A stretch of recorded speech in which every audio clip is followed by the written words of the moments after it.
Okay, I'm with Julia Harris, who's Head of Information Security at the BBC. Hi, Julia. Hello. Can you tell us, so what sort of challenges do you face? I mean, the BBC is obviously a massive organisation operating over huge numbers of media streams. What sort of challenges do you face? Well, the same as everybody else, in as much as we have an HR department, we have a finance department, we have workplace that look after all the buildings. So that's all the standard stuff that everybody gets. And then I have the added pleasure of a load of television, radio, bbc.co.uk, huge site, obviously lots of content in lots of different formats, and set-top boxes in people's homes, and we've got agreements with various other people to send our streams across the network. So yeah, I don't exactly have a network border, I've just got a completely pock-marked environment. So what have been the new challenges that you've really sort of had to deal with more recently? What have been the things that... Well, everything moves so much faster.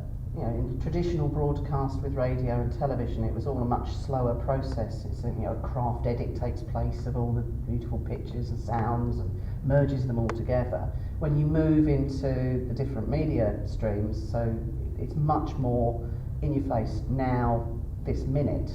So you've got changes happening all the time in the ability of us to be able to put out better and better quality down more and more compressed streams. And that all brings challenges to me and my department, trying to work out, okay, what risk does that give the BBC, or doesn't it, or does it? So it's looking at that from it's just constant change. We had a nice stable environment, and now it's just not like that. And where's the biggest point of weakness, would you say?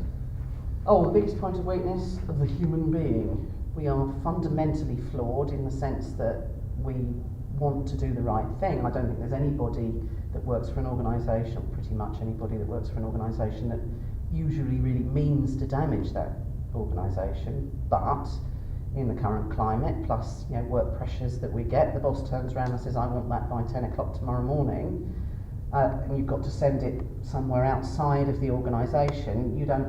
If the security measures are such that you've got to do something before you send it, you're not going to do it. You're just going to send it. It goes off to the third party to be edited, changed, whatever you're having done, made pretty, comes back to you, and you present it to the boss. Well, the content of that may or may not have been appropriately sent. So the human will just do things. And with all the best will in the world, the amount of awareness and anything that you can do, it may make somebody think twice, but in a pressure situation, probably not. I mean, we've heard a lot about people organisations being wary about their staff using social networking and those types of tools, collaboration tools and things that are out there now. What's the view of that in the BBC? Well, we partner with most of the social networking sites, so to ban them internally would be a bit silly. And actually, we're a very open organisation in that sense, and we use Twitter and MySpace and all of them, and yeah, we don't block any of the staff from going to them. It's sort of felt that it's a kind of a way for us to show that we're using the tools, and it's worth us giving content and sharing that content, and we learn how they work in order to, if we decide to set up our own social networking site or do something along those lines, we've learnt how it works and the good and the bad for the people that have led us there in the first place. So I have the challenge that yes, it's happening all the time, and yes, there's risks associated with that, but I think for us, it's the right thing to do. For other organisations, it would be the wrong thing to do, but not for us. Julia, many thanks for talking to us.